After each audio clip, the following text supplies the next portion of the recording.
Namaste and welcome back to Amartya Sampat series.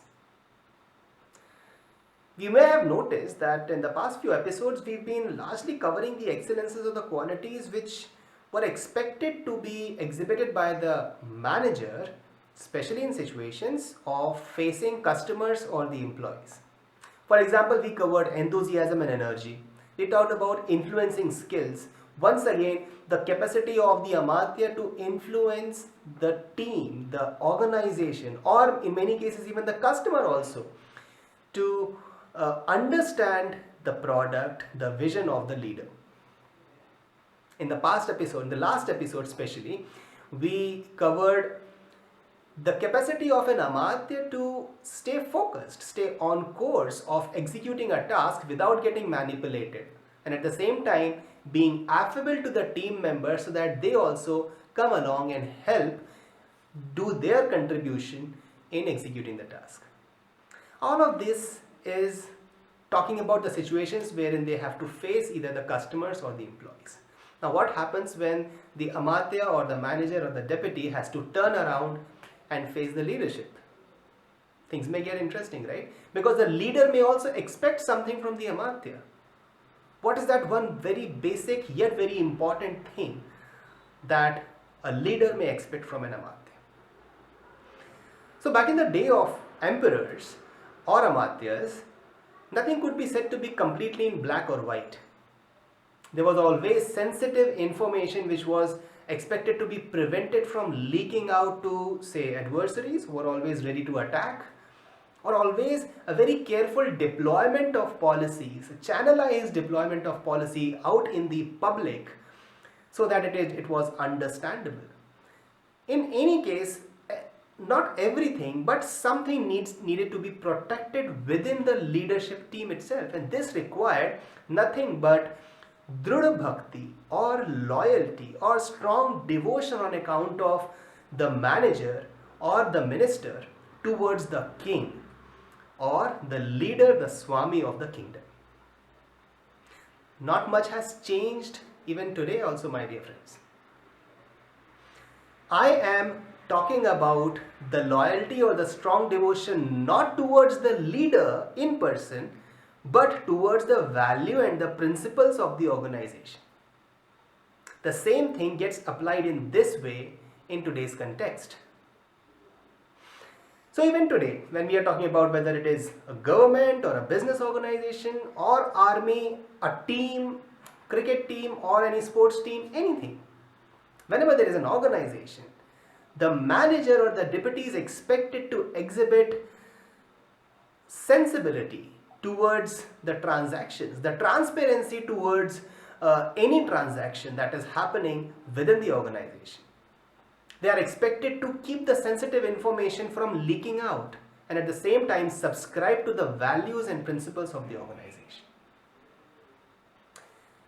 In these times, things may get a lot complicated because we may not really understand what our leadership expects from us, what their vision and values are, or whether I should subscribe to the vision and values or should I show my devotion to the leader in person. To explore this, we have got a beautiful example from the recent history.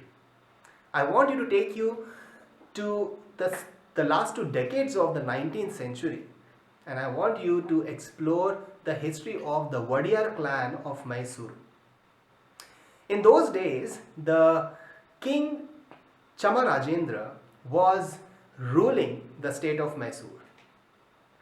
But this is not the story about the king Chamarajendra. This is the story of his diwan or the minister, Mr. K. Seshadri Iyer. Mr. K. Seshadri Iyer had seen King Chamarajendra execute a lot of policies in favor of the public. He was at the forefront of managing the great famine that began in 1876, which had its effect even in the state of Mysore also. 2. Setting up a lot of education institutes, promoting businesses in the areas in his territory. In all, he could really imbibe the values that King Chamarajendra was driving. This, my dear friends, we have to understand that this was in times when the British Empire had already established in the entire country, and there was always a confusion who my real leader is, whether it is the king or the British army or the British governance. In this time, Chamarajendra was, despite having to pay a lot of taxes to the British government, was still able to drive many welfare activities. So such values were being transferred to K. Seshadri Iyer at the same time. Unfortunately, King Chamarajendra died an untimely death in 1891. Now another point of confusion comes along. Of course, his queen took over the administration and became a regent, but at the same time, anyone who is working as an employee, say a minister, would probably get confused. Who should I really subscribe to? There is always a government, the self-imposed government of Britain. The king has died. Now a queen is taking up. Who should I subscribe to? Brilliantly, he subscribed to the values and principles laid down by the king, because they were upheld by the queen as she took the reins. She carried out the activities, the welfare activities initiated by the king, and she helped set up a council that would help K. Seshadri Iyer to continue the activities. Now in between all of this, a lot of things were happening. There was a requirement of induction of technology in construction. There was a requirement of creation of dams. A famous dam, the first dam in Asia, was constructed under the guidance of K. Seshadri Iyer. Many people do not even know that the kind of initiatives that were taken by K. Seshadri Iyer led into the development of what we now call as the modern Bengaluru. So much was his strong devotion and dedication towards the cause of the kingdom, not to the leader, my dear friends, but to the cause of the kingdom, that many of the projects even today are getting named after him in the city of Bengaluru.